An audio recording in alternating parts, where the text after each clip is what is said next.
Okay, good morning. Welcome to, I changed our title slide. We moved from our Genesis 1 through 11 series into Genesis, the life of Abraham. It's interesting to me, we're like in week 27, and they will tell you, well, I don't know who the they are, but pastors are often told don't have a sermon series more than 5 or 6 weeks long or something like that. I don't know why, but anyway. It's interesting to me, like John MacArthur would take, 7 years to teach through the book of John or something. But what he did was he'd do 4 weeks on this, and then 5 weeks on that, and 6 weeks on this. So they were all broken up into smaller chunks. I'm not doing that. But we did transition. We're going to do 26 weeks on one, and then I don't know how long we'll be in it, Life of Abraham. But yes, we're moving into phase 2 of our Genesis series, the Life of Abraham. I mentioned to you, I think the first week we kind of started in on this.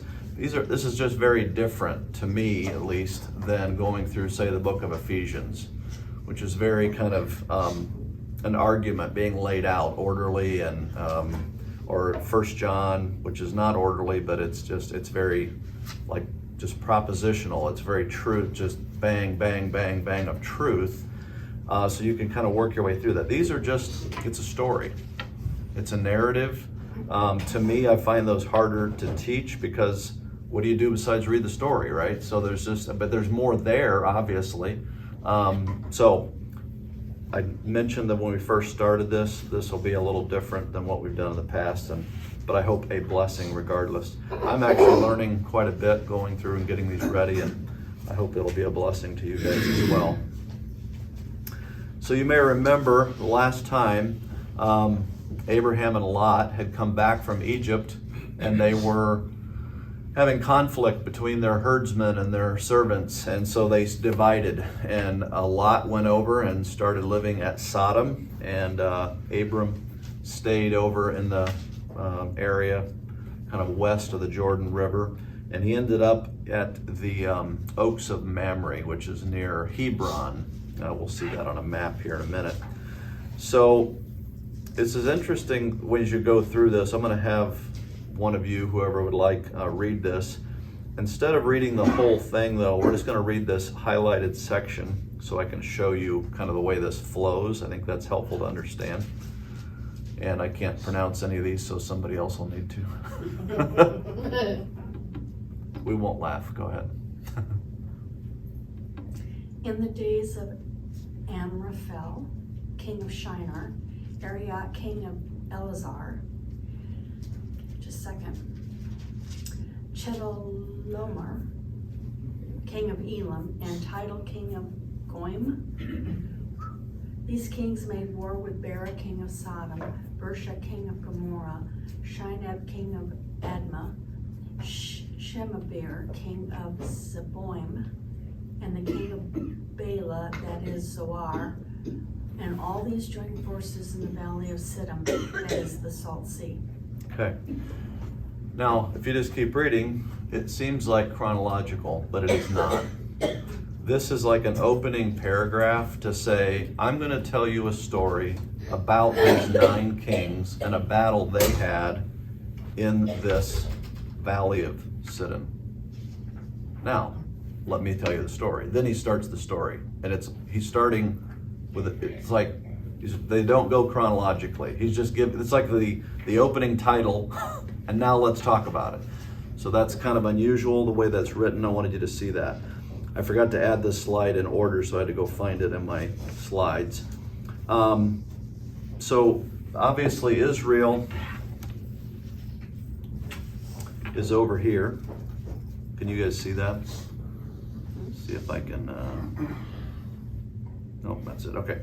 And then over here is where like Babel, Baghdad, that area over in there.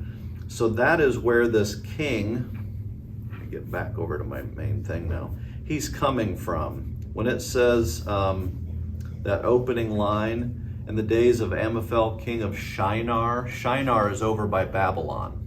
So he's coming from way over there by Babylon.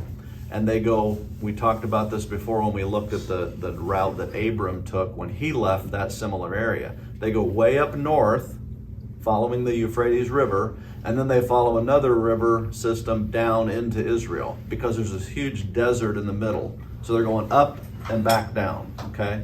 You'll understand later why that matters, but that's a key thing to kind of catch there, is that this is King, we don't know where some of these, we do, never mind. This King Shinar is the only one I didn't place on a map as we walk through, is what I was getting ready to say. All right, so here it is. The Battle of 9 Kings, 4 against 5 in the Valley of Siddim.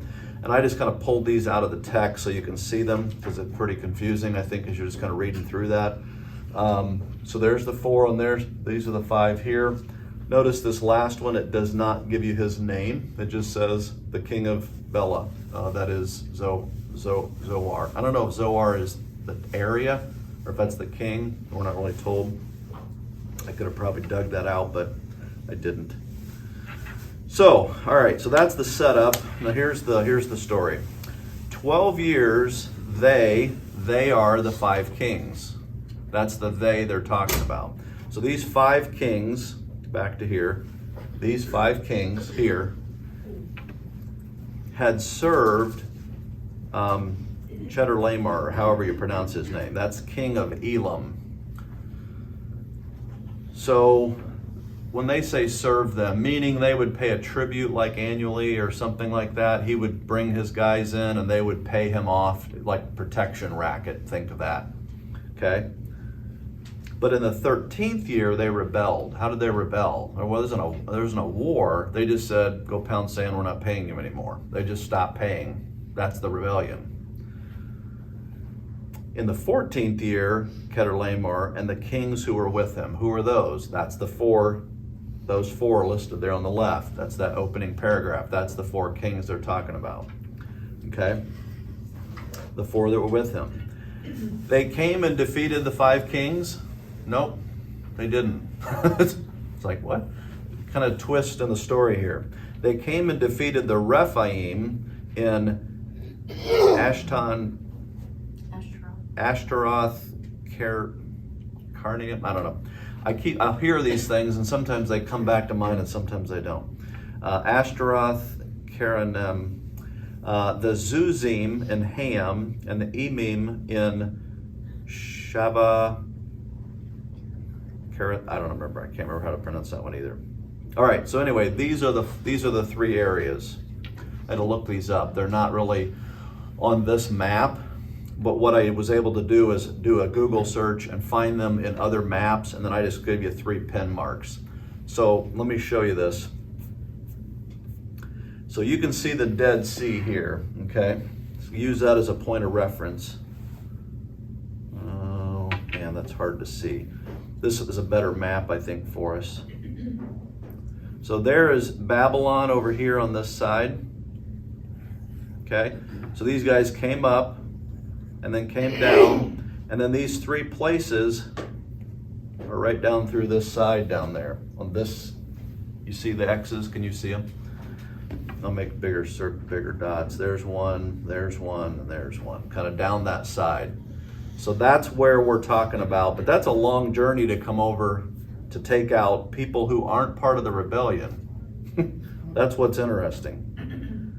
They come in and they hit these 3 areas. Okay? And the Horites in the hill country of Seir, as far as El Paran, on the border of the wilderness. So that's where I had showed you, those 3. There's the last 2 they mentioned are way down here at the bottom. And reality is that very, very bottom left dot should be about another inch or 2 down further south. It was going to be off the page, which doesn't do us any good. It's way down there. It's down toward Egypt, almost down into Egypt. So that's what they mean when they say on the border of the wilderness. It was all the way out next to the nowhere area before you then come back into Egypt. So that's where the Horites, they took them at Mount Seir but then drove them all the way out toward this wilderness area. Okay. Who are the Rephaim, the Zuzim, the Emim, and the Horites? So why are we being told that these 4 kings that came all the way over from the Babylonian area, why are they coming over here to conquer these guys, or who are these guys? So this is out of Deuteronomy chapter 2, and we've looked at some of this before, but it's worth going back to see again. And the Lord said to me, do not harass Moab or contend with them in battle, for I will not give you any of the land for your possession, because I have given Ar to the people of Lot for a possession. Then there's like this parenthesis here. The Emim formerly lived there. This isn't what God is saying to, I believe this is Moses he's talking to. It's either, I think it's Moses, I forgot to double check that. It's either Moses or Joshua, but I think it's Moses in Deuteronomy 2. The parenthesis goes from here all the way to the end. So this is like a commentator's note from Moses, the writer. He's saying, by the way, let me fill this in for you, some detail. The Emim formerly lived there, a people great and many, and tall as the Anakim. Like the Anakim, they were also counted as Rephaim. But the Moabites called them Emim, or however you pronounce that. The Horites also lived in Seir formerly, but the people of Esau dispossessed them and destroyed them from before them and settled in their place, as Israel did to the land of their possession, which the Lord gave them. Now this is a long time later, okay? So what we're seeing when these 4 kings come in and they conquer these guys, they're not completely wiping them out. They're just destroying their cities and killing a bunch of them, and then they move on. But there's a remnant, because here it is 400 years later, 400 plus years later, and now we hear about they were destroyed by Lot's descendants and Esau's descendants. But what's interesting here, I want you to see this, the Emim are a kind of, or counted as Rephaim. That's the key thing. We spent 3 or 4 weeks looking at, when we went through Genesis 6, about the Nephilim and the Rephaim and all that. Emim is another word associated with them. So now let's look, this is further on. That was 9 through 12, this is 19 through 22, same chapter. And when you approach the territory of Ammon, do not harass them or contend with them. So he's told them, don't hit these 2 places over here. Now he's telling them a third area not to hit on their way into the promised land. For I will not give you any of the land of the people of Ammon as a possession, because I have given it to the sons of Lot for a possession. It is also counted as the land of the Rephaim. Rephaim formerly lived there, but the Ammonites called them Zamzuzims. That's not the exact same word, but it's very similar. And a lot of that is translation-wise. Like the word Zuzim is what we're looking at in our context, is nowhere else in the scripture. It's used one time. But this is a very, very similar word. We think it's just a different variation of it. And you'll see why I say that here more in a second. Again, Zamzuim, a people great and many and tall as Anakim. Again, another form of Nephilim or Rephaim. But the Lord destroyed them before the Ammonites, and they dispossessed them and settled in their place, as he did for the people of Esau, who lived in Seir, when he destroyed the Horites before them and dispossessed them and settled in their place even to this day. So what you're seeing here is these Rephaim is literally the plural form of the word Nephilim. So a Nephilim is a cow, and Rephaim are cattle, that kind of thing. It's just a plural word of Nephilim. So Nephilim is one, Rephaim is a crowd of them. So that helps fill in that.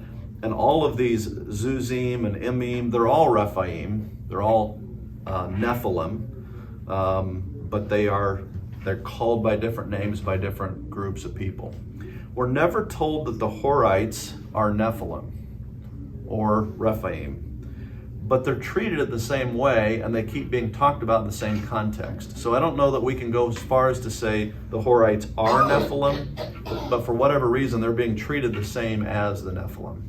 So they may be that as well. And again, just kind of as a reminder, if you weren't here for that, when we went through Genesis 6, it talks about that the sons of God came and went into the daughters of men, and they bore children. They were called Nephilim, which is a kind of a hybrid breed of kind of half angel, half human. And when you ask me how, I'll say, again, I don't know. I don't understand that. I'm just taking it for what it says. This happened on a grand scale prior to the flood. It's one of the reasons the flood occurred, is to wipe out all the Nephilim. But it says that it happened again after the flood. And what we think is, I'm going to use some numbers to illustrate this. Let's just say there were 1,000 fallen angels that produced Nephilim prior to the flood. And after the flood, when it happened again, 8 of them did, not 1,000. It's just more angels, fallen angels, behaved badly again, just not nearly as many this time as last time. But what's interesting is it's happening in the area that is going to be given to Abram and his descendants, Abraham. The people of Israel are going to have to come in to take this land, and when they get there, it's full of these giants that are these Nephilim. So what we see here is these guys that have come from Babylon, these 4 kings, they come over and they wipe out a bunch of Nephilim. Now stop and think about that for a moment. The Israelites come out of Egypt and they see the Nephilim and like, we can't take on these guys. We're like grasshoppers. And these 4 kings come in and wipe them all out. Not all of them, but they're not being run off by them. This is quite an army these 4 kings have. Like they just attacked a Navy SEAL base and kicked their butts. You know, it's like, these are tough guys, these 4 armies. Okay? Catch that. It's important to the story. Go Are these ahead. considered like religions or people? Or? They're people groups, yeah. I'm sure there's a religious aspect to it because of the nature of these fallen angels mingling with people.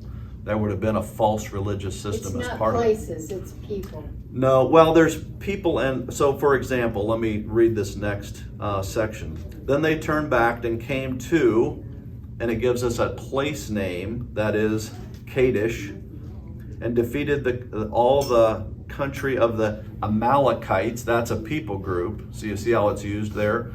So it's usually giving us the name of the people group and where they're located. And also the Amorites who dwell in Hazaza, whatever. Okay, so these are the last 2 down here I just showed you.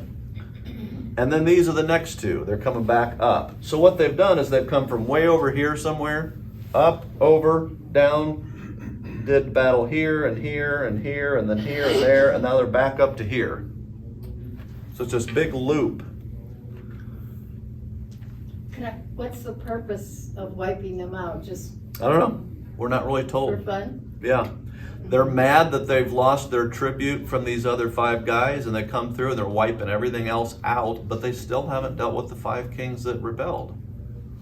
Question. They haven't done that yet. It looks like that's the main route around the desert, so maybe they were fighting over control over the trade route, or maybe or something. I'm They're all sure going there's the same direction. right. So when you see it, this has got a line connecting them. That's been the route so far. Or who controls it? Maybe I don't know. Well, that's the other thing. When it says king of Sodom or king of whatever, they were city states. It'd be like the king of Bluffton and the king of Ossian and the king of Spencerville. And you know what I'm saying? Every little town had a guy that led it. There's no infrastructure. These are all, cattle and sheep herders type thing, right? But they all have fighting men, and they would fight each other, and they would create alliances together. And so these 4 guys, they're obviously very strong and powerful fighting forces, and they come in and they just wipe everything out that they maybe feel is a threat to them or whatever. So go ahead. Do you think that, maybe we already touched on this, but do you think the Nephilim are evil by nature? Yes. Or, Yeah, go ahead. or is God just wanting them removed on principle because of how they were created? I think it's both. And the reason I say that is, and I can't remember the name of the tribe, what we find later as Israel comes into the land, I think these nations of Nephilim have been largely gotten rid of, but there are still Nephilim in these different nations, just like Goliath is among the Philistines. I don't think every Philistine was a giant, but clearly some of them were. They had 5 brothers, they were all that way, and they had 24 fingers and toes instead of 20. You know, I mean, they had 6 fingers on a hand, and that's not some internet rumor, that's like from the scriptures. We looked at that one week. So there's something going on with just that family within that. So we think that they've gotten kind of dispersed. But yeah, so there was genetic stuff that was not good, but also there was evil there. This Yeah. is not what God was telling them to do, is it? Or is it? No, not well. Here's the other thing: God uses bad people to do His work. Like the Babylonians, when they came in and crushed Israel, they were way worse than Israel. So why would it's like using the North Koreans to punish the whatever? He'll use bad people to accomplish His work, and then He punishes them for their bad behavior. Because then He punished Babylon for behaving badly by attacking Israel. Make sense of that one. I don't understand how to do that, but it does say that in Habakkuk and places like that, where He says, I am sending these guys in, and then I will judge them for their wickedness. So my point is, we're not told specifically that God is the one sending in these 4 kings, but they are attacking these Rephaim and Nephilim, and so you almost wonder if God is like, puts it in the heart of these 4 kings to, hey, let's go take those guys out, and that kind of diminishes the group back down to a manageable size so it doesn't get too out of hand before the Israelites get there. I don't know. I got one in the back. If you look back at the archaeology, Yep. the history of it, all these routes Yep. were main ports to someplace else. In other words, if here's a mountain with a castle on it, and there's a valley that goes through. Yes. The history of it, they may have been creating Trade routes. a trade route. Yeah. Just sideline. That's fine. That's good. All right. Let's keep moving or we won't get it done. Now notice, finally, we get to the 5 kings. So everything thus far is telling us about the 4 kings coming in and taking out all these various tribes. Then the king of Sodom, the king of Gomer, the king of Adaham, or king of the Zebulun, and the king of Bela, that is Zoar. That's when these guys finally come into the story. These guys have already gone through and wiped out a ton of other people, and then this happens. They went out. So think again, these 4 kings didn't come after them. They went out and met them in battle and joined them in battle in the valley of Siddim. So there's the map we'd looked at so far. This big dot down here at the bottom, that's the valley of Siddim, somewhere down in that area.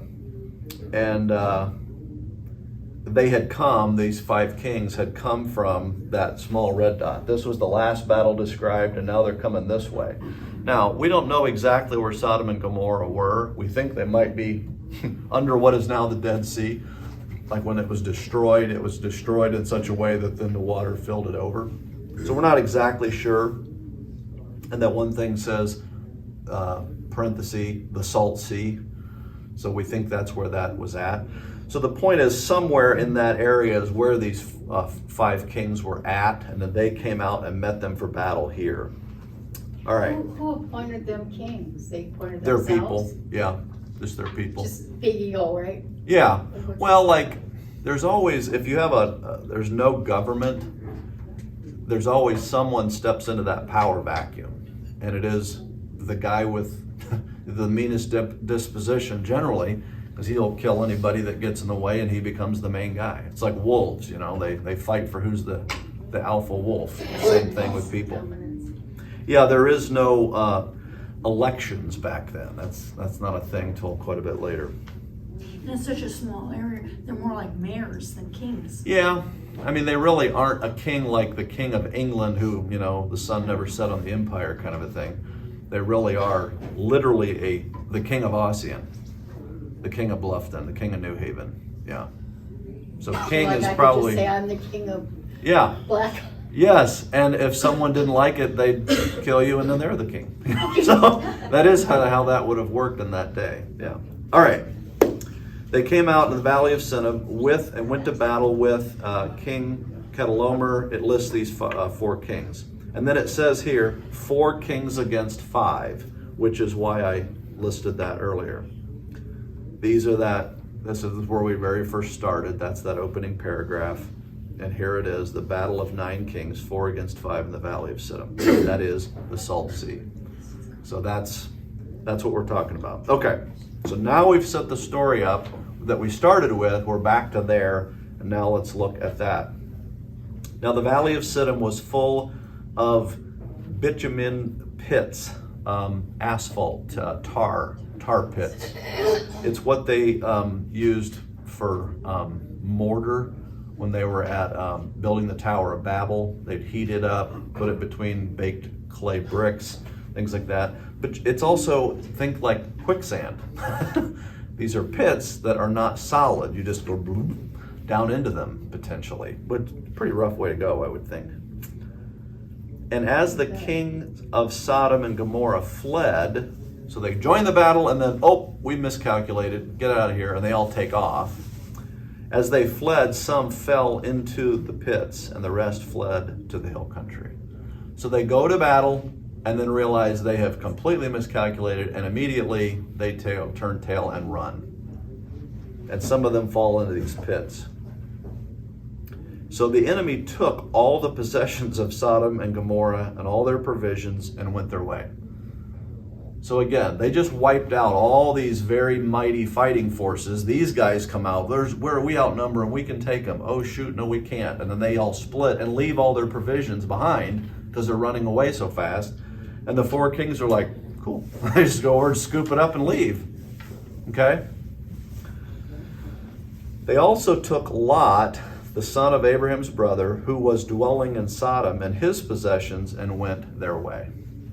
So they just took everything from these 5 kings.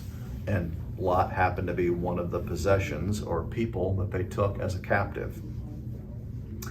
Then one who had escaped came and told Abram, the Hebrew, who was living by the oaks of Mamre, of the Amorites, the brother of Escaloth and Ener. These were allies of Abram. So Abram had made peace with his neighboring areas, and so these guys all lived close together, and they were allies of each other, and they're kind of off in a different area.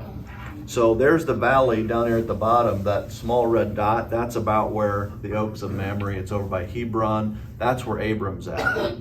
So you can tell he's really not anywhere near, I mean the path they came down wreaking havoc here and back up to here, and then they were probably going back up this way, the way they came, because that's why they were clear back down here again. And he's over here, and now he's heard that they took his nephew and they're headed out.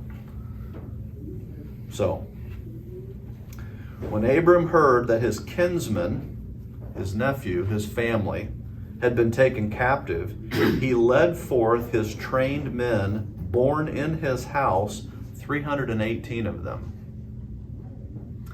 Abram is not a little sheep herder. Do you understand what I'm saying? He had 318 servants that had been born in his house that are fighting age males. So you do the math on that, he might have 1,000 people in his little fiefdom. Now you are talking, you know, the town of Ossian or Bluffton. I mean, this is a major, it's a significant thing. We've been told earlier in the story he was very wealthy, he had many servants, things like that when he came out of Egypt. But this is the first time we've been given any indication of kind of the size. But just the fighting age men that had been born in his house were 318. So it makes him quite the significant man of wealth at the time. And he went in pursuit as far as Dan. Now, I'm going to stop and ponder on this for a moment. So these guys came from Babylon. They made it all the way up and around. And now they've been wiping out armies of Nephilim. They just kicked the butts of 5 kings. And here comes Abram with his 318. Chasing after them. Oh yeah? You ain't taking my nephew. That's what's happening here. Now, as far as Dan, where's Dan? It is nowhere near where we're talking about. It is clear back up, way up here. So these guys they're done. They're headed back home. They've got their winnings of the war, and they're headed back to Babylon. And he's like, "Oh no, you're not with my nephew." And he gets his guys, and he's in hot pursuit. It's like, the posse chasing the bank robbers, right? In the Old West movies. This is a long way. He chases them all the way up to Dan, where he finally catches up with them, and that's where then he battles with them. Did I have a hand over here? Yeah. I just have a question why it's called Dan, because Dan's not born. Dan's not yet. Yeah. This is Moses, and he's writing and telling this story to the nation of Israel. So he's telling them that's where this is going to happen. It's not called that then, and it's also not called that yet, even when Moses writes this, but it's going to be, and so he writes it that way. There's, it's up by Caesarea Philippi is where this would be, is another landmark. I had to go track that down because I thought, wait a minute, there's no Dan like on a map in that time frame, so why is it that way? And he's telling the story 400 and some years later, and he knows where they're going to end up at. So he's using a reference that they would recognize now. Okay. When he catches them at Dan, he divides his forces against them by night, he and his servants, and defeats them and pursues them to Hobath, north of Damascus. So not only does he beat them, he then chases them like, hey, you've still got stuff, come back. He's going after these guys, trying to wipe them out. I just think the boldness of this is incredible. His descendants see the Nephilim in the land and are afraid. And here he is with 300 guys chasing down the army that just beat all the Nephilim and the other 5 kings.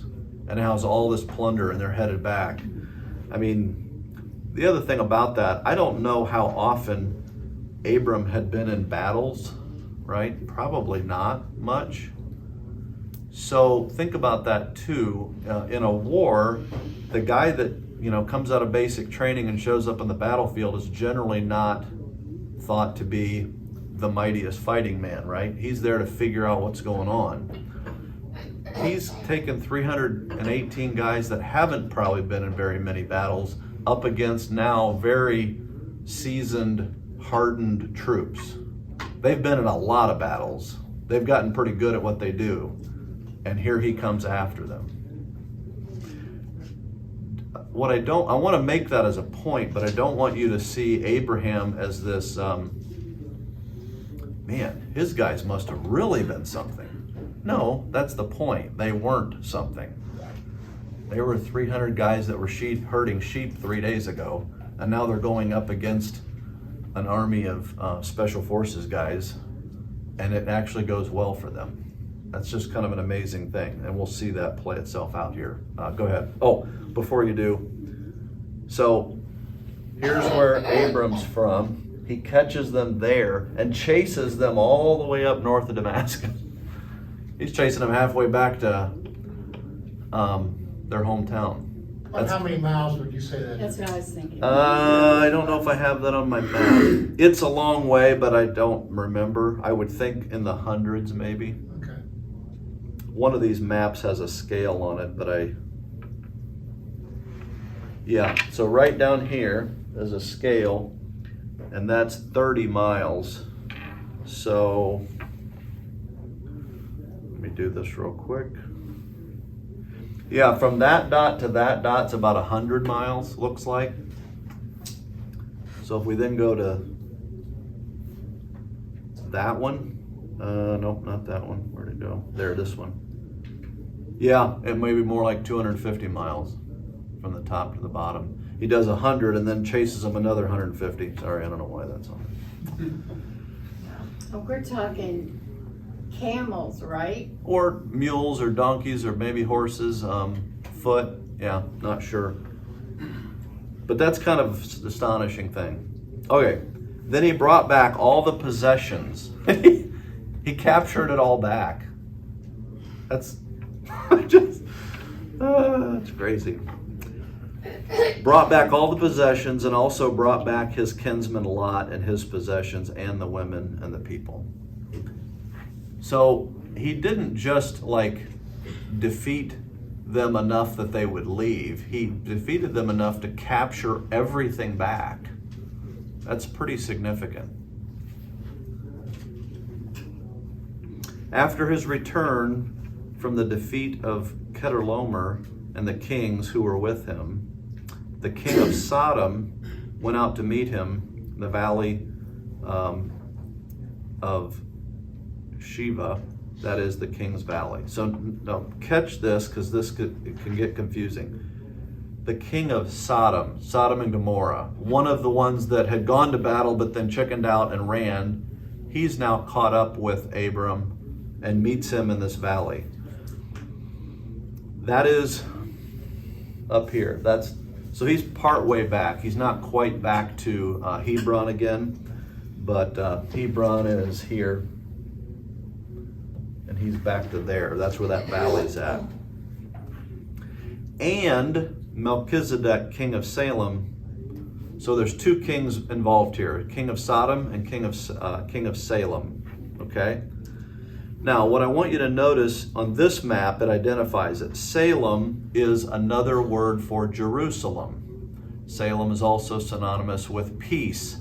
So he's the king of Salem, the king of peace, the king of Jerusalem. That's who we're talking about. Standing there, and the king of Sodom and Gomorrah. There's three of them standing there, okay? So you've got king of Sodom, king of Jerusalem, Abram, and king of Sodom. So now let's do it's like a pause in the story about the king of Sodom, and we deal with the king of Salem for a moment. And Melchizedek, king of Salem, brought out bread and wine. That's based on who we find later Melchizedek is. I think it's interesting that he brings out bread and wine. Think communion. It's not, but I mean, there's some symbolism there. So the question becomes, who's Melchizedek? Who is that? Well, he is, we're told here, the priest of God Most High.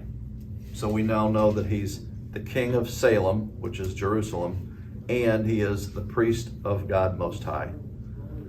This is from Hebrews 7. It says this: for this Melchizedek, king of Salem, priest of the Most High God, met Abram returning from the slaughter of the kings. This helps fill in more of the story. He didn't just beat them and send them running. It did actually kill these kings, we're told here. This Melchizedek, after the slaughter of the kings, he's returning, and he blessed, Melchizedek blessed Abraham. And to him, Abraham, and so to him, that would be to Melchizedek, Abraham apportioned a 10th part of everything. So he gives him a tithe, because he's the priest of the Most High God. So he gives him a tithe, a 10th part. He is first by translation of his name, King of Righteousness. And then he is also King of Salem, that is, King of Peace. He is without father or mother or genealogy, having neither beginning of days nor end of life, but resembling the Son of God, he continued as a priest forever. See how great this man was, to whom Abram, the patriarch, gave a 10th of the spoils. So that just gives you a little bit more about who this Melchizedek is. So my answer to the question, who's Melchizedek? He is the king of Salem, priest of the Most High God. For this morning, that's what we're going to say. But I am also going to say come back next week and we'll get a more complete answer. Because that actually, we're going to spend a whole morning on Melchizedek. He's just way too important to mix in with the rest of it. We need to know who he is to understand this morning's story. But there is so much more about Melchizedek, and I want to unpack that better for us, so we'll do that next week. Melchizedek, king of Salem, brought out bread and wine. He was the priest of the Most High God. Now, or God Most High. Oh, Most High God, sorry. I keep saying that backwards. What is the significance of using the title Most High God? Why does he say that? Why doesn't it say he's the king of Yahweh or something like that? Or a king... or a priest of Yahweh, I should say. So here it is, Deuteronomy 32. When the Most High gave to the nations their inheritance, when he divided mankind, he fixed the borders of people according to the number of the sons of God. But the Lord's portion is his people, Jacob, his allotted heritage. What you see in this verse, these two verses, is both titles, Most High God and Lord, or Yahweh is what it would read if you were reading a King James. Instead of saying Lord with all capitals, it would say Jehovah. So what this is showing here in this verse is the Most High is kind of the Gentile, the non-Jewish name of God, and Jehovah is the Jewish name for God. That's really what's going on. So this Melchizedek is not using the Jewish name for God. He's using the Gentile name for God when he's talking with Abram. Significant. We'll see more of that next week. Daniel 3. Shadrach, Meshach, and Abednego have just been thrown into the fiery furnace by Nebuchadnezzar. And he answers and said, "But I see 4 men unbound walking in the midst of the fire, and they are not hurt. And the appearance of the fourth is like the son of the gods." Talking about, looks like an angel.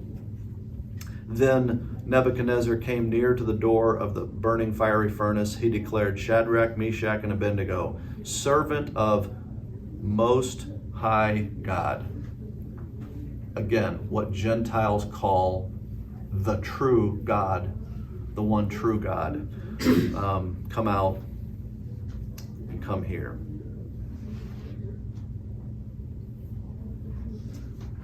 Exodus. I think this one's helpful because we'll see this. We talked about this when we went through the names of God. The Lord, capital L, capital O, capital R, capital D, Jehovah, I am, Yahweh, those are all kind of the same thing. We see it through Genesis, but what we don't see is it's always the narrator saying, "And then the Lord said." Well, there's no narrator in real life, right? God just starts talking. We're not there, so he tells us, oh, the Lord is saying, okay? This is the first time anyone on planet Earth knows this is his name. This is introduced at the burning bush, which is a significant thing. So when later Jesus claims to be the I am, okay? And it's said that Jesus rescues a people out of Egypt in Jude, right? So Jesus, the I am, Jesus at the burning bush, he's the, let me just read through this. Then Moses said to God, Elohim, just generic form of God, the word there. "If I come to the people of Israel and say to them, 'The God of your fathers has sent me to you,' and they ask me, 'What is his name?' what shall I tell them?" God said to Moses, "I am who I am. I am self-existent. I am dependent on nothing. I am. I am that I am. There's just, or I am who I am." And he said, "Say to the people of Israel, I am has sent you." God also said to Moses, "Say this to the people of Israel, the Lord, there's where we see it the first time used that way. The God of your fathers, the God of Abraham, the God of Isaac, the God of Jacob has sent me to you. This is my name forever, and thus I am to be remembered throughout all generations. All generations of the nation of Israel. So if you're Jewish, God, one true God, Jehovah. If you're not Jewish, Most High God. Now, is it a problem for me to call him Jehovah? No, that's fine. I can do that. I'm just saying, when we're looking at the scripture, what we see is the Gentiles always refer to him as the Most High God. In fact, and we'll look at this more next week, the demons refer to Jesus as Son of the Most High. They use the Gentile name for God, as opposed to Jesus, Son of Yahweh or Son of Jehovah. They refer to him as the Son of the Most High. There's a demon-possessed woman dealing with Paul, and she keeps going around saying, "These men are from the Most High, and they're telling you the way of salvation." So this is an interesting thing. Why is that interesting? Because he's separating Melchizedek apart from the line of Aaron and the priesthood. There is a priesthood in Israel, but there's also a priesthood out of Israel, and it's the line of Melchizedek. Not line in terms of bloodline like it is in Israel. Most High God is what Gentiles call the one true God, and Israel calls him Jehovah or Lord. And so that's very significant that Melchizedek is being identified here as a non-Jewish priest of the Most High God. All right, was there a question? Probably a bunch. Sorry, go ahead. Does Lord mean I am? Yeah, it's what we in English use for that So to it's designate it. English word. Yeah. And then Jehovah. So here's the other thing. I can't remember exactly how this works, so bear with me. But Yahweh is like 4 letters, and Adonai is 6 letters or something like that. So the Jews didn't want to say the name Yahweh because they felt it was too holy to speak it. So they took the vowels out of Yahweh and added the vowels from Adonai, which is Lord, and came up with this different word. And that's what they referred to him as, so they wouldn't have to say his name. When they translated that to German, the Y became a J. And then we translate it to English and we get Jehovah, which is Yahweh, translated 3 times. It's kind of a weird thing. So it's really not like the name of God. It's a compilation of 2 different names merged together and translated 3 times, and we get Jehovah. So don't think you're better than everybody if you remember to call him Jehovah instead of Jesus or something like that. There's people that get caught up in that. That's not a thing. We can call him Jehovah, we can call him Jesus, we can call him the God Most High, we can call him Yeshua. How many different religions would there have been at that time? You said Jewish and... Gentile is all non-Jews. That's not a religion, that's a bloodline thing. So everybody is Gentile until Abraham has Isaac. Jewish. And that's what starts the Jewish bloodline. Yeah. And so now you have Jews, and not all Jews would be in the family of God, so to speak. There are some that are. And then you have Gentiles, and obviously not all of them are What in the was the family of God. purpose of that?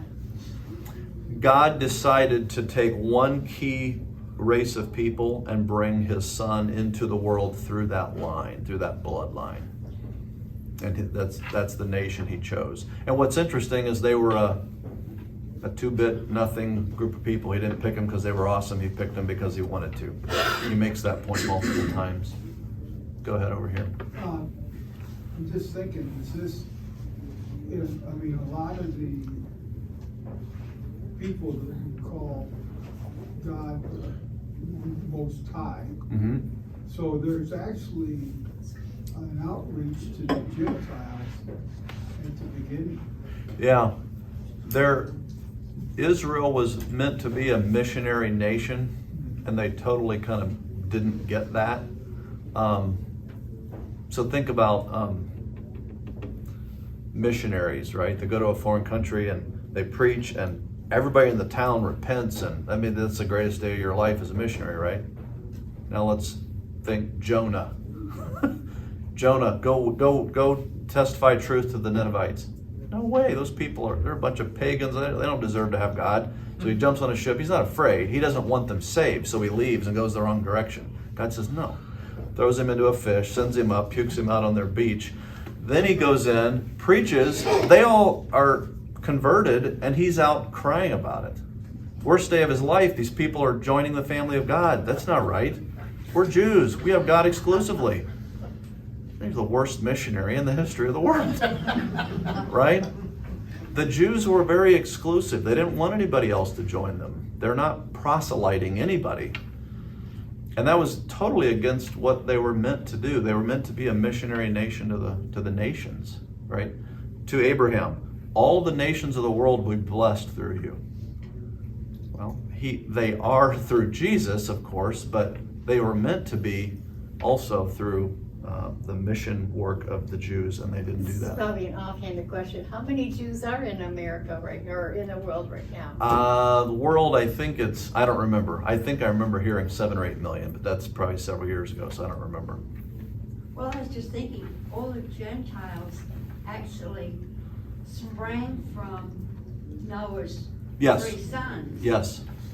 The Jewish nation just came from Yeah. Shem's line. Shem's line, But yeah. Japheth and Ham knew All the- everything that Yes. Shem knew. Yep. So they knew that God had delivered them. Yes. And I think that there were some who were godly, even though they weren't Jewish. Right. Because actually, the Jewish nation hasn't even come yet, because Right. Abraham hasn't That's- had Isaac. Yeah, exactly. This is a long time later before they come on the scene. Yeah, so the fact that you've got a priest to the God Most High in Jerusalem before Abraham even shows up is pretty remarkable. We'll get into that more next week. We're not going to be able to finish this story if we don't keep going. So Melchizedek is the priest of God Most High, and he blessed him, meaning he blessed Abram and said to him, Blessed be Abram by God Most High, possessor of heaven and earth. So Melchizedek blesses Abram. And blessed be God Most High, who has delivered your enemies into your hand. So why was Abram's 318 men able to kill this mighty fighting force? Well, the same reason David killed Goliath, and there's all those stories, right, where this happens. This little band of guys, I can't remember the guy's name, right? Gideon, is that him? He has the fighting force, and he has them go down, and they bend down, and they drink water, and he gets it down to like 300 people, and they send him out with torches and pots and sticks and stuff, and they scare the other troops at the middle of the night into all turning on each other. They all kill each other in the middle of the night. I mean, it's just like, clearly God is the one winning these fights, and that's what we see here too. Abram's guys are not the next generation level of fighters. It's just that they have God on their side, and that's why they're able to defeat this mighty army. And Abraham gave 1/10 of everything. So, next section. And the king of Sodom. So this has all been happening. King of Sodom is standing there. And then the king of Sodom finally says, remember, he was there, then we switched to Melchizedek, that conversation, and now we're back to Sodom.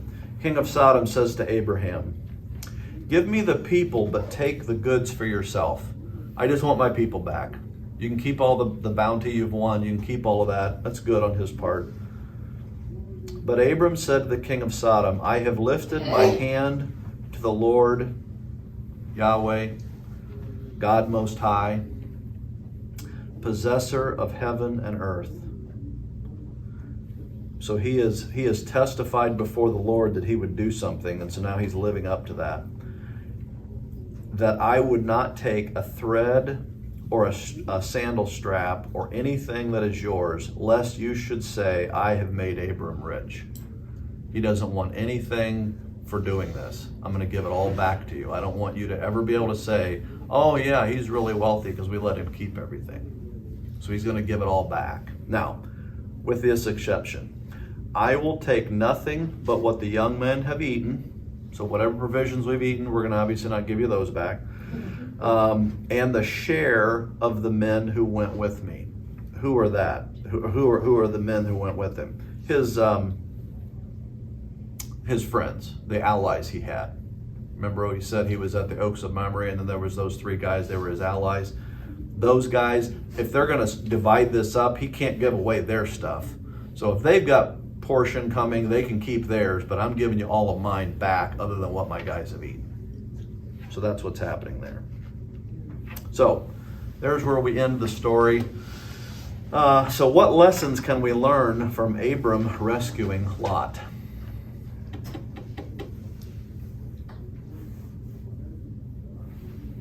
Seems like Lot was all he wanted. Yeah. Yeah.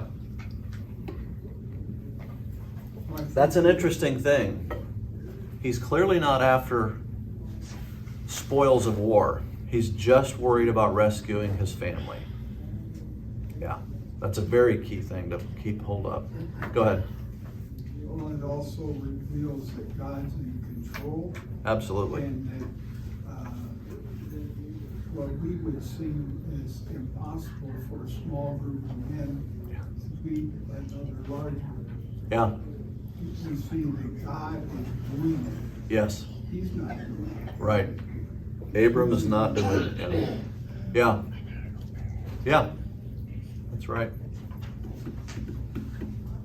Other thoughts? It doesn't take a big army to rescue either.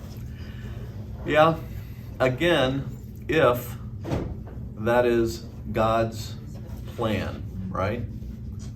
If God's plan had been for Lot to be hauled off into captivity, Abraham wouldn't have succeeded. Now, Abraham would have been fine. He wasn't going to get killed because we know he's going to have Isaac and all that.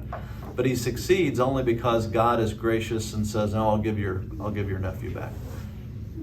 So, here's what I've put down.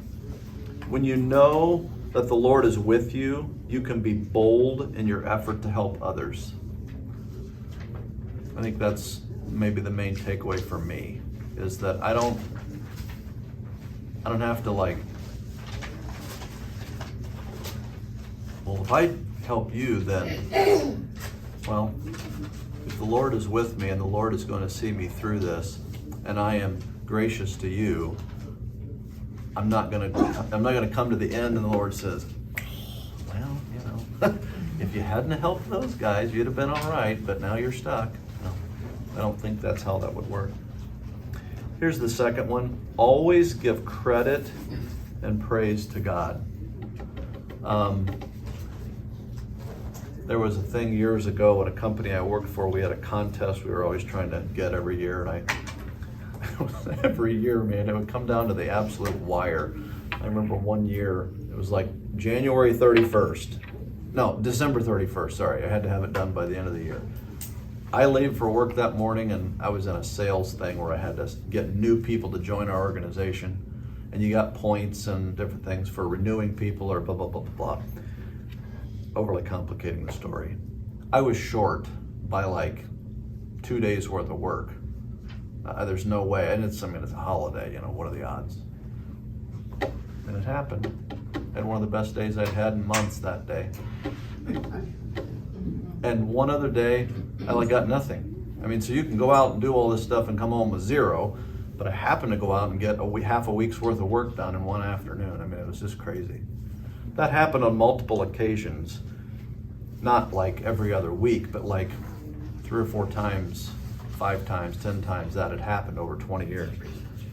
The reason I'm telling you is to say, I would always say, okay, it's got to be God. I'm not that good, I remember one time we were literally at the end of the rope financially, and I had like one of the worst weeks I had ever had, followed by our previous week was terrible. You know what I mean? It was just awful. And I knew that we weren't going to make the bonus that month, which bonuses, by the way, were how you paid the house payment. It wasn't like extra money.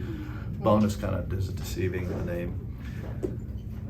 I go out, I'm working all morning, nothing. Brenda calls me at noon, how's it going? I'm like, The Lord is faithful. She goes, really? I said, in providing me what he wants, which is right now nothing. But I have the rest of the day. She's like, okay, I'll keep praying. And I went out that afternoon and had it literally didn't save the week, it saved the month. I've never experienced that ever again in the 20 years of doing that job. Like a normal sale would be like $100 or $150 was what someone would pay to be a member of this group I was with. I went out and saw a guy that did 300, one guy did 500, guy did 1,000, another guy did 500, another guy did 750. I mean, it was like 7 sales in an afternoon in like 4 hours and just boom, boom, boom, boom, boom, and they were all huge. I'm like, what in the world just happened? And we got to pay our bills. we weren't wealthy after that. It just caught us up to where everything came in. It's like, oh my goodness, we can actually pay everything.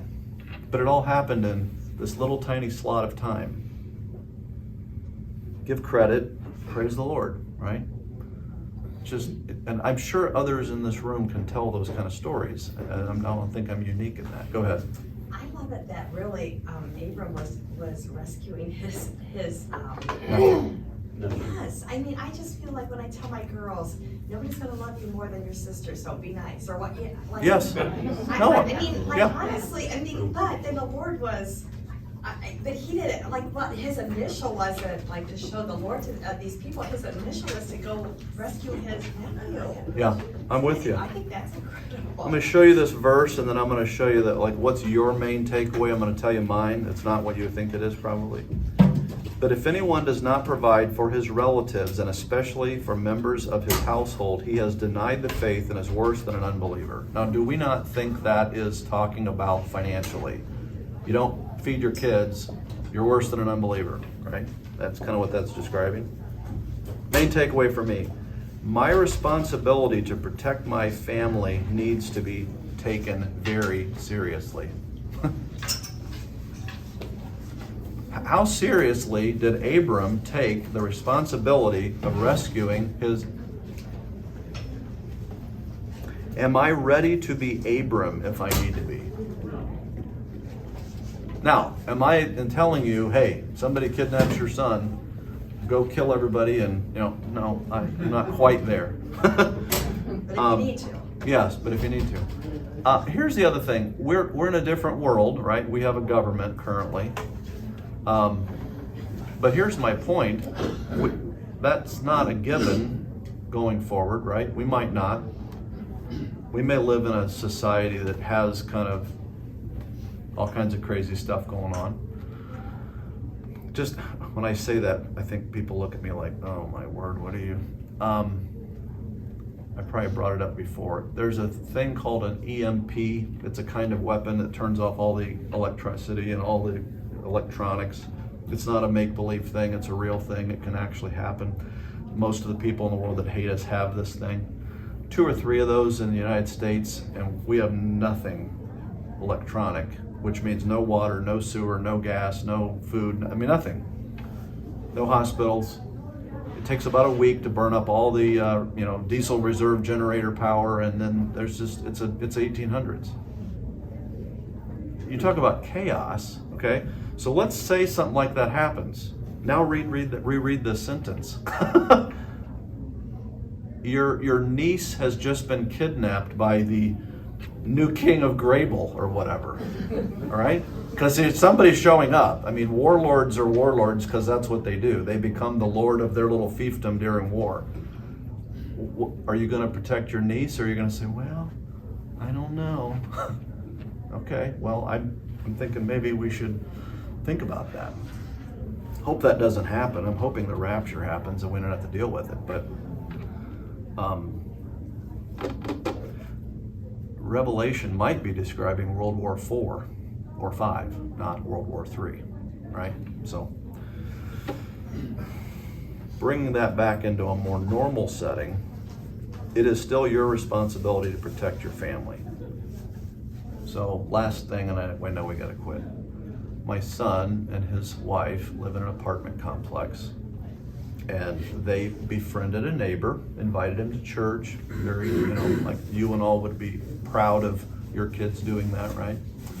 until we figured out we think he's schizophrenic or something. He's like off the rails.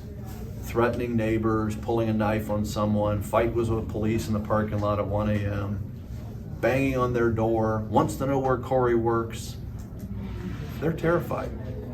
They had to spend the night at our house when we were out of town because they didn't want to go home. So I had to go with Corey to the apartment to make sure he could get in, get their stuff, and get back to our house.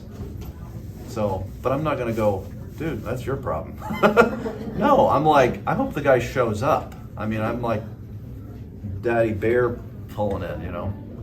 So I'm sure everybody in here would do that for your kids. I get that. What I'm saying is, that's what that's helping me see. This is an unbelievable, over-the-top response by Abram, I think. He's chasing down guys that are incredible to rescue his nephew. All right, let me pray for us. We got to get out of here. Dear Heavenly Father, thank you for your word. Thank you for the challenge that it is. Thank you for the lessons we're able to pull from it. Help us to live lives that point others to you, but also help us to live lives that provide safety and security and provision for those you've entrusted to our care, whether immediate or extended. Help us to think through those things. They're challenging. They're very difficult. They're things that a lot of us have never really had to think through before. Help us to wrestle through that and come to not answers that make us feel good, but that answers that align with Scripture, align with the truth. Help us to do that.